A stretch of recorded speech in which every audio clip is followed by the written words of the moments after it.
Welcome students.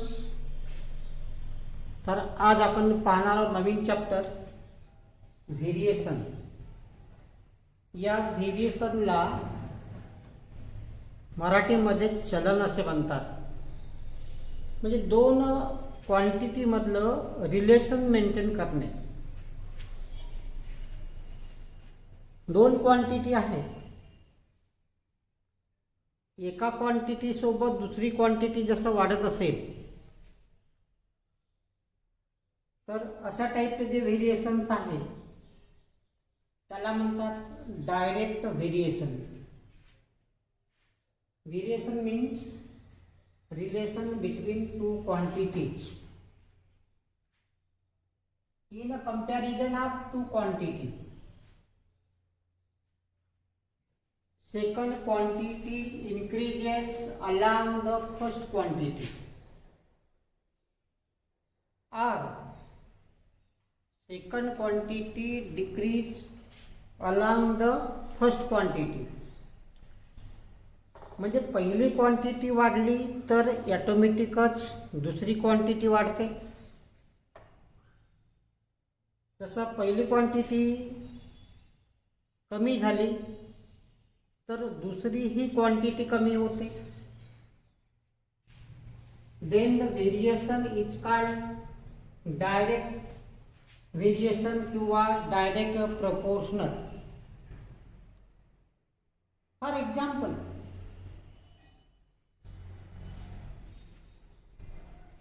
₹5 एक pen मिळतो आहे. मग 2 पेनची किंमत किती तर आपल्याला सहज सांगता येईल, ₹10. 5 पेन घेतले आपण तर आपल्याला किती रुपये द्यावे लागतील तर 5 25 रुपये, ₹25 आपल्याला पेड करावे लागतील. If we purchase 10 pens, then cost of 10 pens is ₹50. याचा अर्थ पहिली क्वांटिटी जशी जशी वाढत जाईल त्या प्रमाणात दुसरी क्वांटिटी सुद्धा वाढत चाललेली आहे. सेकंड एक्झाम्पल घेऊ आपण. 2 kg sugar whose cost is ₹80. Then 5 kg sugar cost ही किती असेल तर जेव्हा 2 kg ला ₹80 पडतात तेव्हा 1 kg ला ₹40 द्यावे लागतील. आपल्याला 5 किलो शुगर घ्यायची आहे, मग किती रुपये द्यावे लागतील? 5 × 20 ₹200 दुकानदाराला द्यावे लागतील. म्हणजे इथे नेमकं कसं झालेलं आहे, जसे जसे शुगरचे वेट वाढत गेलेले आहे तशी त्याची किंमत सुद्धा वाढत गेलेली आहे.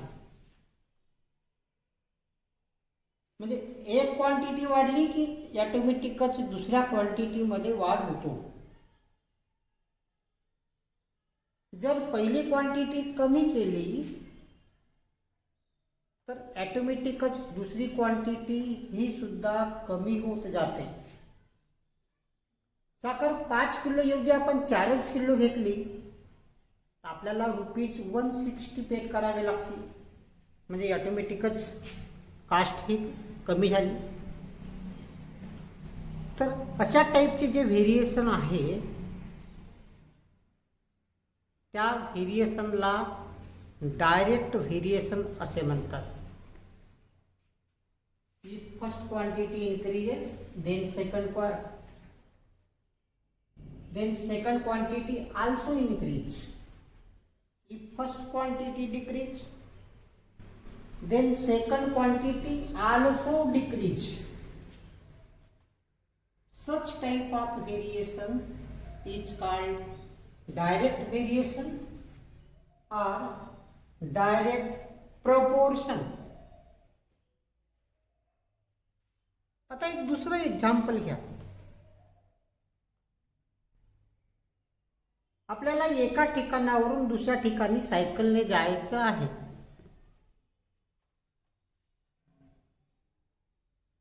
जर आपण सायकल जोराने चालवली तर नक्कीच वेळ कमी लागेल. सायकल आपण हळूहळू चालवत नेली तर नक्कीच आपल्याला वेळ ही जास्त लागेल. म्हणजे स्पीड आणि टाइम यांच्यामध्ये जो व्हेरिएशन आहे तो अगदी अपोजिट आहे. एक वाढला की दुसरा कमी होतो आणि पहिला कमी झाला की दुसरा वाढतो. तर अशा टाईपचे जे व्हेरिएशन आहे त्या व्हेरिएशनला इन्व्हर्स व्हेरिएशन किंवा इन्व्हर्स प्रपोर्शन असे म्हणतात. If first quantity increases, then second quantity decreases, and if first quantity decreases, then second quantity increases. Such type of variation is called inverse variation or inverse proportion. आता दोन quantity ह्या proportion मध्ये आपल्याला join करायचे आहेत तेव्हा या चिन्हाचा वापर करायचा आहे. अल्फा अल्फा हा साइन यूज करायचा आहे. मग नेक्स्ट स्टेप मध्ये आपल्याला अल्फा चेंज करायचा असतो. Alpha change by equal to k. Equal to k ने चेंज करायचं. Where k is called constant of variation. केला काय म्हणायचं? कॉन्स्टंट ऑफ व्हेरिएशन म्हणायचं.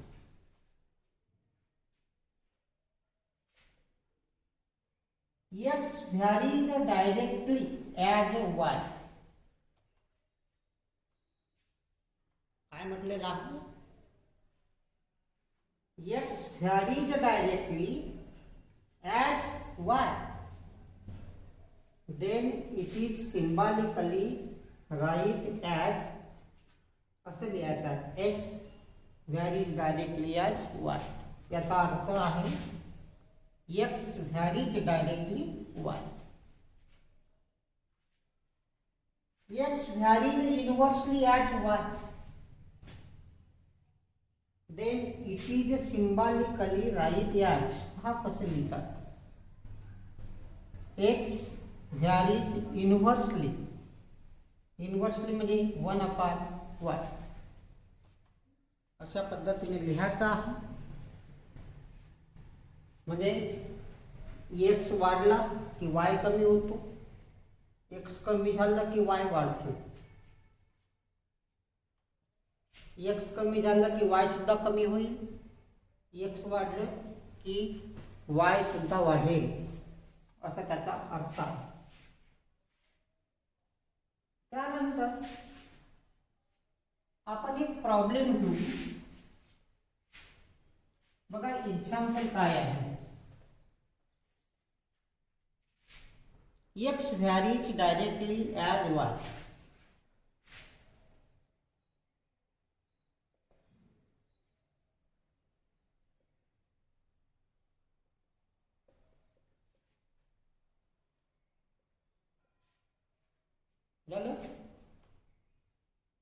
When x equal to 5, y equal to 30.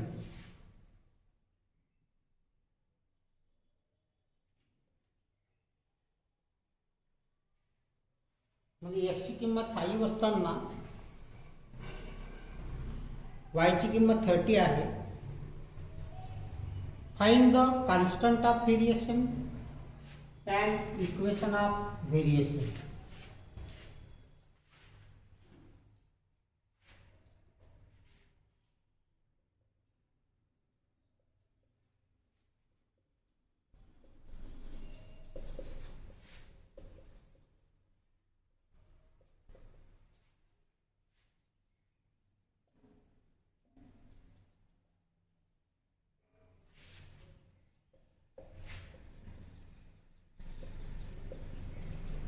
Problem सोडवायचा.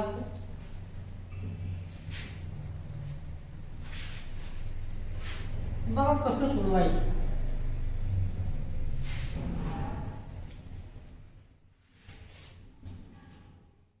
काय आहे सोल्युशन हे लिहून घ्यायचं. x varies directly as y. आता याला सिंबॉलिकली लिहून टाकायचं चिन्हामध्ये. चिन्ह तुम्हाला सांगितलेच आहे. Therefore x directly proportional to y. तुम्हाला सांगितलं जाईल कशाने चेंज करतात. a y a equal to constant, a equal to x by y. When x equal to 5, then y equal to 30.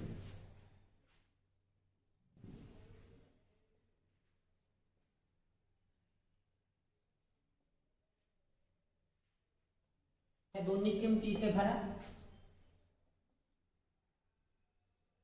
Equation number 1 implies that म्हणजे आपल्याला कसं लिहिता येईल. a इक्वल टू x ची किंमत 5 y 30. therefore a equal to इथे भाग जातो 1 आणि 6 1/6 हे झालं constant of variation. Put a equal to 1/6 in equation number 1.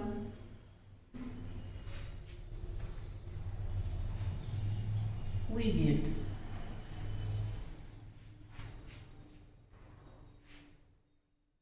किंवा याला इक्वेशन नंबर 1 देऊन टाका. याला 2 द्या, इथे 2 द्या. बरा किंमत x त्याची किंमत 1/6 आणि y which is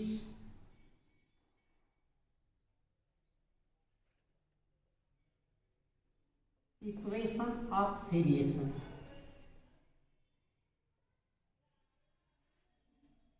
आंसर लिहून घ्या. constant of variation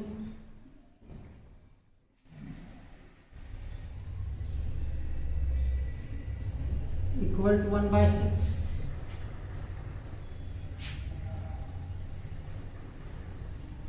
Equation of variation is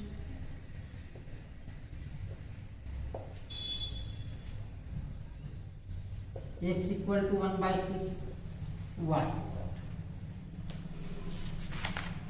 तर याप्रमाणे उत्तर द्यायचं आहे. याला अजून आपल्याला सिंप्लिफाय करता येते. That is y equal to 6x असंही लिहिता येईल. जरुरी नाही आहे हे लिहिलं पाहिजे. इथपर्यंत सफिशियंट आहे. बघा यामध्ये प्रॅक्टिस सेट 7.1 पहिला क्वेश्चन विचारलेला आहे, write the following statements using the symbol of variation. पहिला जो क्वेश्चन आहे, circumference c of circle directly proportional to its radius.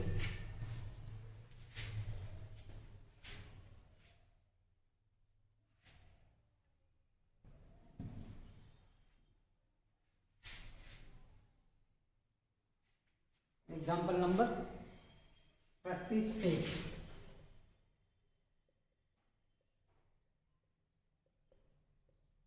7.1.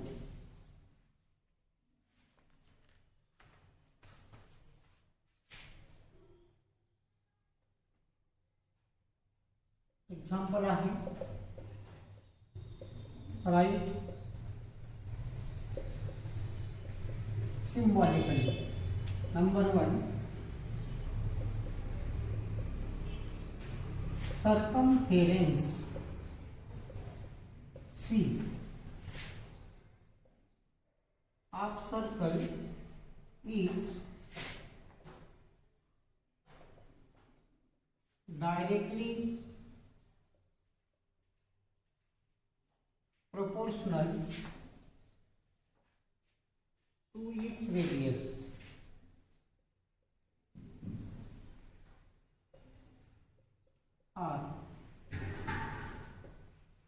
याचा सिंपली आन्सर कोणता आहे?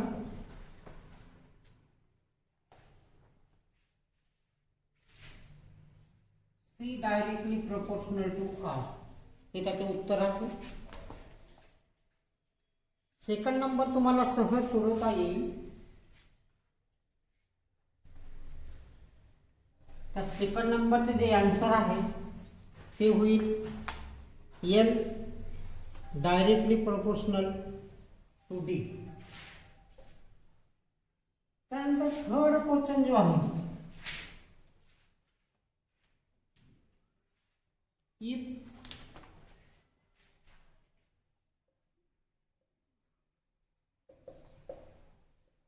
m varies directly as n,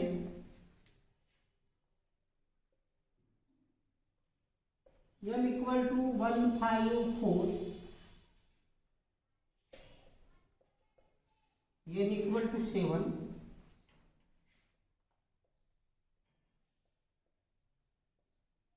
find the value of m when n equal to 14.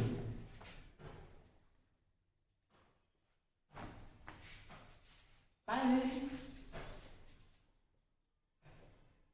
लिहून घ्यायचं आहे, m directly proportional to n, m equal to k into n, k constant आहे. Equation number 1. therefore k equal to m by n. Second number,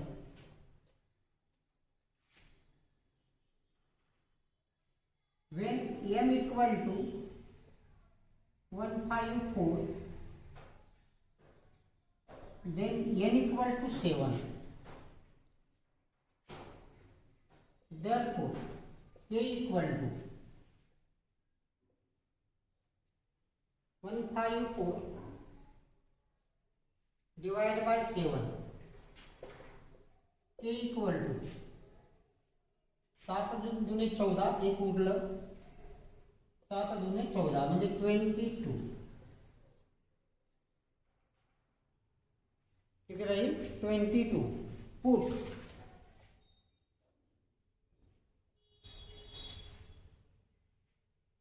k equal to 22 in equation number 1. we get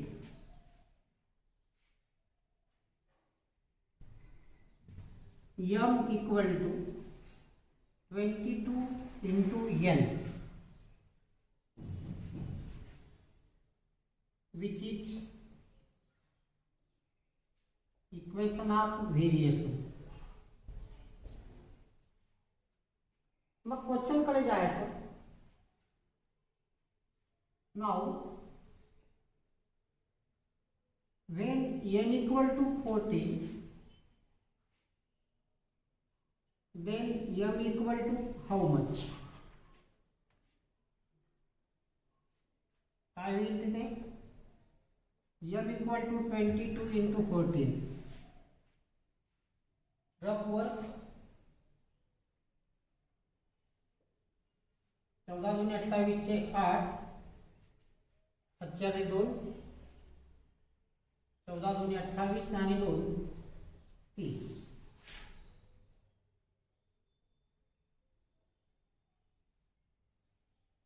answer value of m is 308. तर अशा प्रकारे सोडवायचं.